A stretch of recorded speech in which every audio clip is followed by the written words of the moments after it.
This story is titled Bride Ghosted Me, 2 weeks before our wedding for a bachelor party with her college ex, and now she is mad. I called it off. Hey everyone, if you enjoy the content, please hit that subscribe button. It means the world and helps keep this journey going strong. Now let's start the video. I'll start by saying this post is more for me to vent than anything else. If you've ever been in a situation where someone you love completely betrays your trust, you might relate. I honestly don't know what to feel anymore. I'm sitting here in an empty apartment writing this, when 2 weeks ago, I thought I'd be married by now. But here's where it all began. 2 weeks ago, I woke up like any other day. I reached over to her side of the bed, but it was empty at first. I didn't think much of it. Maybe she went for a jog or had an early morning errand. It wasn't until I got up, brushed my teeth, and saw her side of the bathroom untouched that I started to feel weird. She hadn't been here since last night. I tried calling her straight to voicemail. I texted, "Hey, where are you? Woke up, and you weren't home." No response. As the hours passed, I started panicking. Mia always kept me in the loop. If she was going somewhere, she'd at least drop a text by the afternoon. Her phone was still off, and I was already spiraling. My mind was racing. Was she okay? Had something happened to her? I called her family, thinking maybe she went there. Her mom didn't know where she was and sounded just as concerned. Her dad said she didn't mention anything about leaving. That's when I really started to freak out. If her own parents didn't know where she was, this wasn't just a small miscommunication. Next, I reached out to her friends. No one answered. Some left me on read, which pissed me off even more. They were always chatty when we were out at dinner or parties, but now they were suddenly silent. I was losing it by the evening. I was pacing around the living room. Should I call the police? What if something bad had happened? I barely slept that night. My phone was glued to my hand. Every time a notification popped up, my heart would jump, but it was never her around 4 a.m. Completely exhausted, I opened Instagram out of habit, scrolling mindlessly, and then I saw it, a group photo, a bunch of her college friends at some bar, laughing, drinks in hand, and there she was, front and center, smiling like she didn't have a care in the world. My stomach dropped. I stared at the picture, hoping I was wrong, but it was her. The bar was tagged in the post out of curiosity. I tapped on it and realized it wasn't even local. It was in Spain. Spain, my fiancé, the person I was supposed to marry in 2 weeks, had hopped on a plane and flown halfway across the world without telling me. I felt like my brain couldn't process it. This wasn't real. It couldn't be. But there she was, grinning with her friends, like everything was fine. No message, no call, no explanation, nothing. I was furious. I mean, who does that? How do you just disappear without a word to your partner? I texted her immediately. "I know where you are. You better get on the next flight home or this wedding is off." I didn't even care if I sounded harsh. What else was I supposed to say? I poured my heart into a follow-up message telling her how disappointed I was. But did she respond? Of course not. Her phone was still off.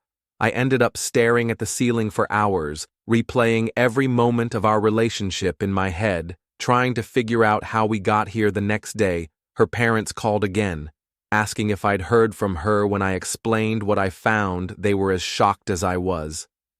"Spain?" her mom asked, sounding like she was about to cry. Her dad just muttered something about damn friends under his breath. They promised to try and reach her, but I wasn't holding my breath at this point. I wasn't even sad anymore. I was just pissed. The love of my life, the person I thought I knew, had chosen to party with her friends in another country instead of being here with me. It wasn't even about the wedding anymore. It was about respect. That evening, she finally called. Her voice was calm, like nothing had happened. "Hey," she said casually, as if we weren't on the verge of a massive fallout. I didn't even let her finish her sentence before I let loose. "Do you have any idea what you've done?" I said, my voice shaking. "You disappeared. I thought something had happened to you. Do you know how scared I was?" She sighed, annoyed like I was being dramatic. "It's not that big of a deal," she said. "Not that big of a deal." I couldn't believe my ears. She went on to explain that her college friends had been planning this surprise trip for months. They only told her about it last week and had already booked and paid for everything she didn't want to go. At first, she claimed, but they insisted and didn't want to waste the money. I asked her why she didn't just tell me, because I knew you'd overreact. She said I wanted to go, I deserved it. I haven't had a trip with my friends in years. Overreact, I didn't even know what to say to that. I was too stunned to yell. I asked her, point blank, what about our wedding? Do you think about that? She shrugged it off. I'll be back before then. It's just 2 weeks. Relax. That word set me off.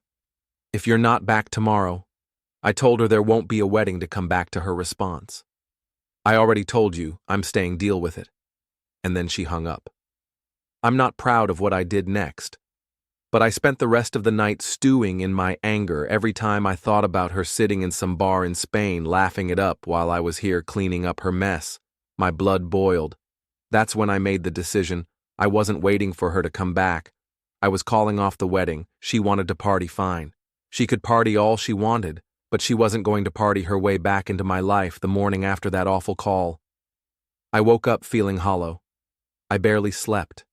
Replaying our conversation in my head over and over, I kept thinking, how did it come to this? Just days ago, we were picking out cake flavors and finalizing the guest list. Now I was staring at the ceiling trying to convince myself this wasn't all a bad dream. When I finally dragged myself out of bed, the first thing I did was check my phone. No texts, no missed calls, no apologies. She wasn't going to reach out.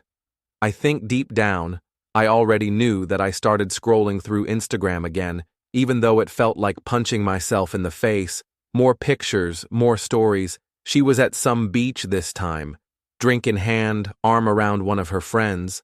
She looked so happy. I wasn't even jealous at that point. I was just angry. It wasn't just that she was partying while I was losing my mind. It was that she didn't seem to care, not about me, not about us. I decided I wasn't going to sit around waiting for her to come to her senses. The first thing I did was text the wedding planner. We need to talk. I wrote it. Felt surreal. Typing those words like I was talking about someone else's wedding. She responded almost immediately, probably assuming I had some last-minute change to the seating chart. Little did she know next, I drafted a message to our guests. I stared at it for what felt like forever, rewriting the words in my head before finally typing them out. Hi everyone, I wanted to let you know, the wedding is Canel. Please don't contact me about this right now. I need time to process everything. Thank you for understanding. I didn't explain. I didn't feel like I owed anyone more than that. As soon as I hit send, the messages started pouring in. Most were sympathetic. So sorry to hear this, or let me know if you need anything, but a few people wanted details. What happened? They asked. Are you okay? I ignored them. I wasn't ready to talk about it. By the afternoon, word had gotten around her parents called me, their voices shaky with confusion. What's going on? Her mom asked. Why are people saying the wedding is canceled? I explained everything from the moment she disappeared to that awful phone call. I told them about the texts, the Instagram posts, the blatant disregard for what we'd built together.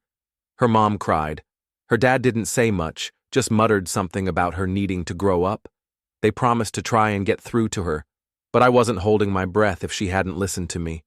Why would she listen to them that evening? She called again this time. I let it ring out. I wasn't in the mood to hear her excuses. She texted instead. Please answer. I just want to talk. I didn't reply the next day. I started making the hard calls, canceling the venue, the photographer, the florist. I thought it would hurt more. But honestly, it was cathartic. Each cancellation felt like reclaiming a little bit of control. I wasn't going to let her actions dictate my life anymore. The wedding planner was understanding. I'm sorry to hear this, she said. Let me know if there's anything I can do. The vendors weren't as kind. Some charged hefty cancellation fees, which stung, but I figured I'd deal with that later. By the time I finished, the only thing left to do was pack up her things. I couldn't bear to look at them, so I stuffed everything into boxes as quickly as possible. Her clothes, her books, even the stupid little knickknacks she insisted on keeping on the coffee table. It all went into the spare room, out of sight and out of mind. That night her parents called again. They'd finally gotten through to her. They said she was upset and wanted to come home, just give her a chance to explain. Her mom pleaded she loves you. But love wasn't enough. If she loved me, she wouldn't have done this in the first place. She can come back, I said, my voice cold, but she won't be coming back to me. She showed up 2 days later. I saw her car pull into the driveway, her suitcase in the trunk. I didn't even open the door. She knocked and knocked, calling my name. But inside, please, let's talk, she shouted. We can fix this. Her voice cracked, and for a moment, I almost caved, almost. But then I remembered the phone call, her laughing in the Instagram stories the way she told me to. Deal with it. I already told you, I said through the door, the wedding is off, you made your choice. She started crying, then loud, messy sobs that echoed through the door. It hurt to hear her like that, but I couldn't let her back in, not after everything. Eventually she left. I watched her drive away, tears streaming down her face. It felt like a weight had been lifted, but also like a part of me had been ripped out that night. I got another flood of messages. Her friends, her family, even a few of our mutual friends. She's really sorry, they said you need to talk to her. But I couldn't, not yet. Maybe not ever after Mia left that day. The reality of what I'd done started to settle in the wedding. Wasn't just on hold. It was canceled, finished. And so was our relationship. At first I felt a weird kind of relief, like I'd finally made a decision and didn't have to keep agonizing over it. But that relief didn't last long. Everywhere I turned, there were reminders of her, the stupid little magnets she collected from every trip we went, on her favorite mug still sitting in the sink, the framed picture of us at her cousin's wedding last year, where everyone kept saying we looked like the perfect couple. It was like the apartment was mocking me. I thought about boxing everything up and dropping it off at her parents' house, but even the thought of seeing her mom's face made my stomach churn, so I left it all in the spare room and closed the door, out of sight, out of mind. Right? The messages kept coming. Friends, family, random acquaintances, everyone wanted to know what happened. Some people were genuinely supportive, sending messages like, I'm so sorry you're going through this, or let me know if you need anything, but others weren't so kind. A few mutual friends started to push back, how seriously, calling off a wedding over. This one of them wrote, she didn't cheat on you. She just went on a trip with her friends. Don't you think you're overreacting? Overreacting, that word kept coming up, and it pissed me off every time I wasn't overreacting. This wasn't about the trip. It was about the way she handled it. She didn't just book a last-minute flight. She ghosted me. She ignored my calls, my texts, everything.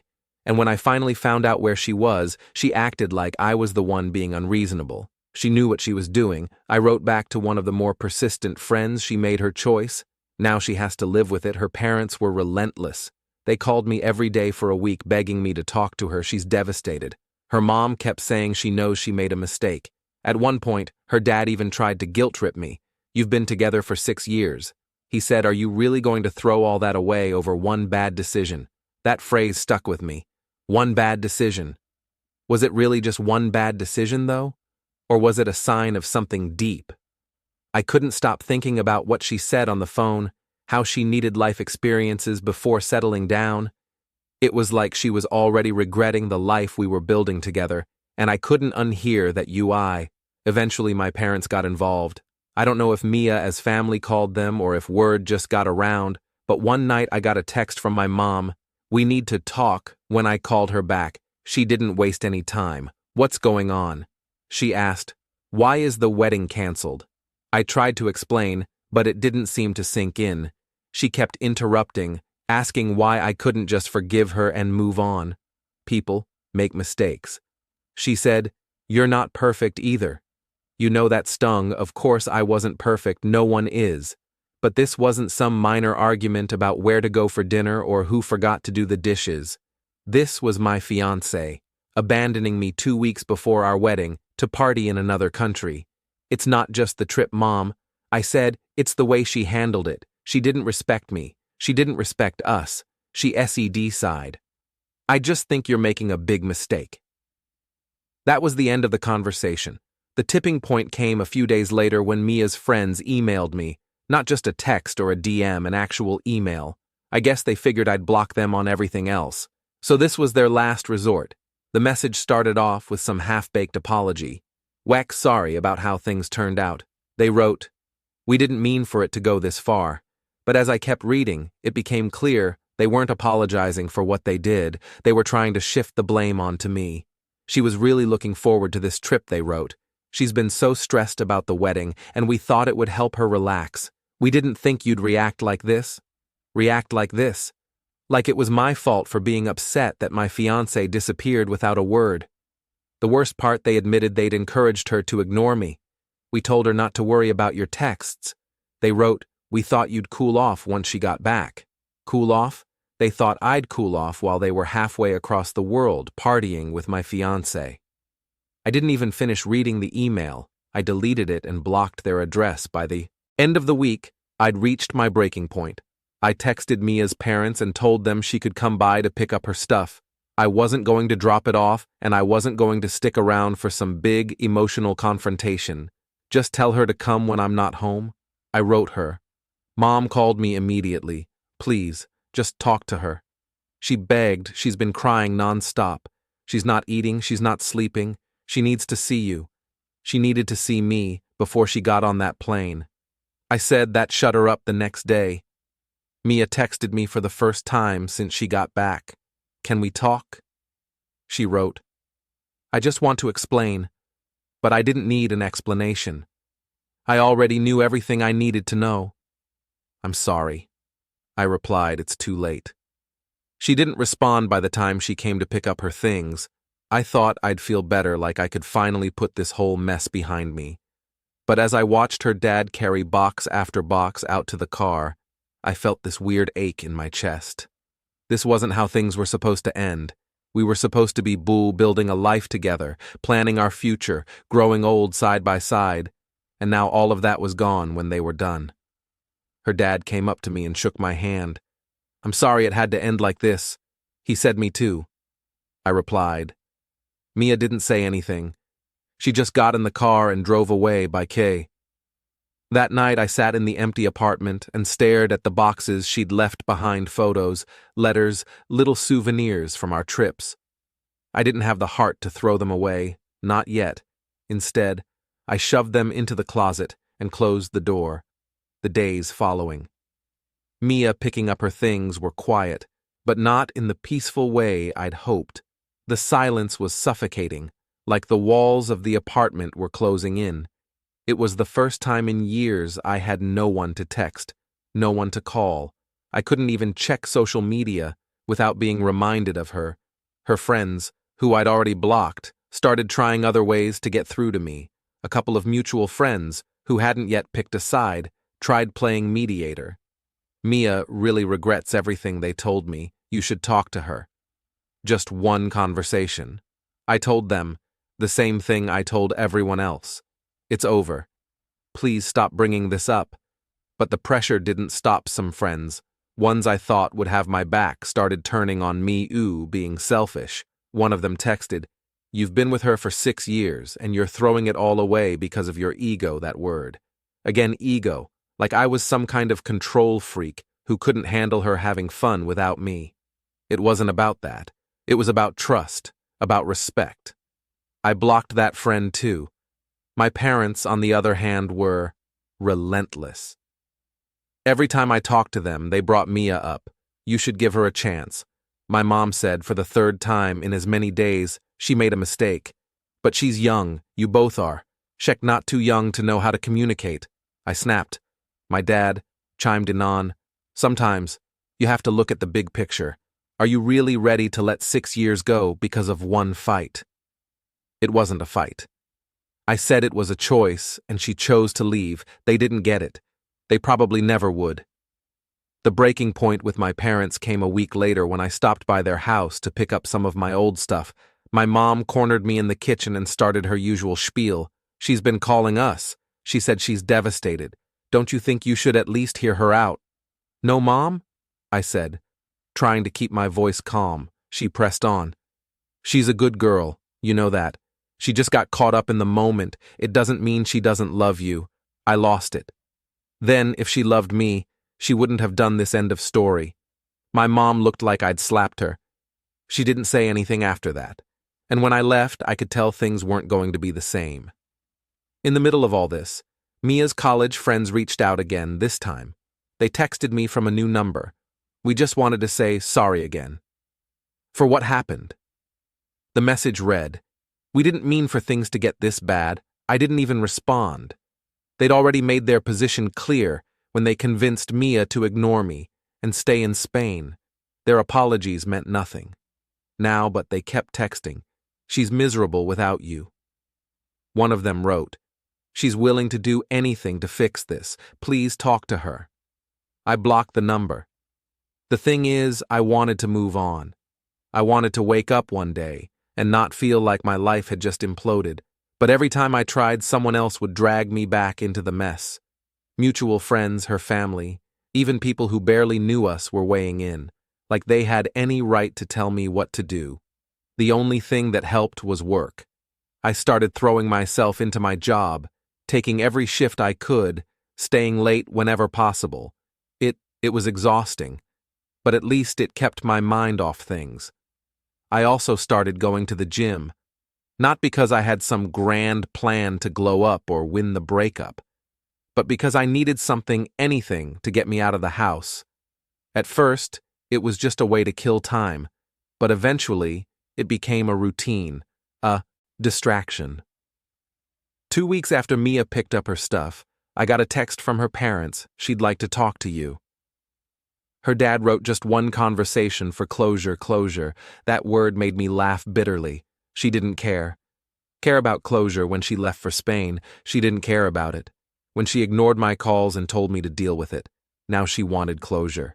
I didn't reply. A month later, I ran into her at a coffee shop. I hadn't seen her since the day she came to get her things, and it caught me off guard. She was sitting by the window, staring at her phone. She looked tired, older somehow. I froze. Part of me wanted to leave before she saw me, but before I could turn around, she looked up. Our eyes met, and for a moment it felt like time stopped. She smiled faintly and waved. I hesitated, then walked over to her table. "Hi," she said softly. "Hi." We stood there awkwardly for a few seconds before she gestured to the chair across from her. "Do you want to sit?" I did. We didn't talk about the wedding or the trip or any of the things that had torn us apart. Instead, we made small talk. She told me about her new job. I told her about mine. It was polite, almost distant. Like we were old acquaintances catching up when I finally left. I felt strange. Not sad. Exactly. Just empty. That encounter made me realize something. I was never going to get the closure I wanted. Not from her. Not from anyone. The only way to move on was to accept that some things don't make sense and some wounds don't heal cleanly. So that's what I've been trying to do. After that run-in with Mia at the coffee shop, I thought about her a lot, not in a maybe we'll get back together kind of way, more like trying to make sense of the past 6 years. What went wrong? Could I have done something differently? Was I too harsh, too inflexible? Those questions haunted me. I'd go over everything in my head late at night when the apartment was too quiet. The way she'd laughed when we first met in college. How we'd stayed up all night talking about our dreams and how sure we'd been about our future together. 6 years of memories, and yet, here we were strangers. Now I started therapy about 3 months after the breakup. A good friend, one of the few who had stuck by me through all this, suggested it. At first, I didn't think I needed it. "I'm fine." I told her I just need time. But time wasn't helping. Every time I felt like I was moving on, something would drag me back. A memory, a text from someone who didn't know the wedding was off. Even a random song on the radio. It was exhausting. The first therapy session was awkward. I didn't know where to start, so I just blurted out. I was supposed to get married, but I called it off. The therapist nodded and asked me to explain as I talked. All the anger, confusion, and guilt I'd been bottling up poured out by the end of the session. I felt like I'd run a marathon. Therapy didn't fix everything overnight, but it helped me unpack a lot of things I hadn't even realized I was carrying. I started to see how much of my anger wasn't just about the trip, but about deeper issues. The way Mia had handled things showed me how differently we saw our relationship to me. Marriage was a partnership to her. It seemed like something she was doing, because it was expected of her. The therapist asked me a question that stuck with me if this hadn't happened. Do you think you'd have noticed these differences later? I thought about that a lot. Maybe the wedding would have gone ahead, and we'd have spent years together before realizing we weren't on the same page. Maybe it was better that it ended now. Even if it hurt like hell, I started focusing more on myself. I wasn't just going to the gym anymore. I was setting goals. I started running in the mornings. Something I'd never done before. I signed up for a cooking class because I was tired of eating takeout every night. Work became my safe space. I threw myself into projects, volunteered for extra tasks, and even got a small promotion. After a few months, my coworkers joked that I was turning into a workaholic, but I didn't care. It was better than sitting at home wallowing. Mia texted me once about 6 months after the breakup. It was short. Just a simple, "I hope you're doing well." I stared at the message for a long time, unsure how to respond. Part of me wanted to ignore it, but another part wanted to say something back. Not to rekindle anything, but just to, I don't know, acknowledge the time we spent together in the end. I replied, I hope you are too. She didn't text back, and I was okay with that. My parents and I still weren't talking much. They'd been so caught up in the idea of Mia and me as the perfect couple that they couldn't see how toxic things had become toward the end. Every time I tried to explain, they'd brush it off as me being stubborn or dramatic. It hurt, but I decided I couldn't keep chasing their approval. I started spending holidays with friends instead of family, and honestly, it was better that way. A year after the wedding, that never was. I realized I felt lighter, not happy exactly, but no longer weighed down by everything that had happened. I wasn't angry anymore. I wasn't constantly replaying our conversations in my head or wondering if I'd made the right choice. I saw Mia one more time at a mutual friend's wedding. She was with someone new, and so was I. We exchanged polite smiles from across the room, but neither of us approached the other later that night as I danced with my date. I realized I wasn't sad, I wasn't jealous, anything was over.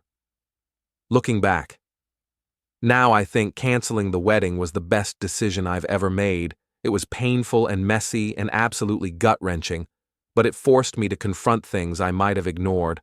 Otherwise, I learned a lot about myself in the past year. I learned how to set boundaries and stand up for what I need in a relationship. I learned that it's okay to walk away from something, even if you've invested years into it, if it's no longer serving you. Most importantly, I learned that sometimes letting go is the only way to move forward. If you've made it this far, thanks for reading. I don't know where life will take me next, but for the first time in a long time, I'm excited to find out. Stay strong and don't settle for less than you deserve.